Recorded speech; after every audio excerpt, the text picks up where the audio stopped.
আপনার সেই সিম কার্ড অজান্তেই যদি ব্লক হয়ে যায় এবং আপনার সেই সিম কার্ডটি হারানোর ভয়ে যদি কেউ অপব্যবহার করে, এর জন্য আপনি আপনার সেই সিম কার্ডটিকে কিভাবে লক করে রাখবেন। তো এর জন্য আপনাকে অবশ্যই সঠিক পিওকে কোড দিতে হবে এবং বেসিক ইনফরমেশন দিয়ে আপনাকে সেই পিওকে কোডটি চেয়ে নিতে হবে কাস্টমার কেয়ারে ফোন করে।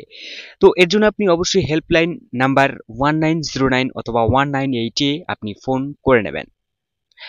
তো এইখানে আপনি যে আপনার যে পিওকি কোড রয়েছে সেটাকে আপনি সেট আপ করার জন্য আপনার সেটিংস অপশন ওপেন করে নেবেন অথবা আপনি সার্চ করে নেবেন সিম কার্ড লক।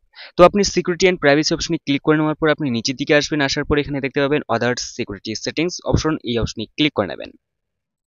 এই অপশনে ক্লিক করে নেওয়ার পর আপনি এখানে সেট আপ সিম কার্ড লক অপশন দেখতে পাবেন। তো আপনি এই অপশনে ক্লিক করে নেওয়ার পর লক সিম কার্ড অপশনে ক্লিক করে নেওয়ার পর এইটা আপনি ডিসেবল দেখতে পাচ্ছেন, এটাকে এনেবল করার জন্য এই অপশনে ক্লিক করে নেবেন।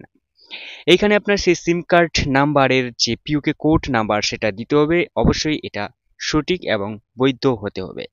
এরপর এটা আপনি সঠিক দিয়ে নিলে এটা অন হয়ে যাবে এবং চাইলে আপনার সেই সিম কার্ডের পিন আপনি চেঞ্জ করে নিতে পারেন।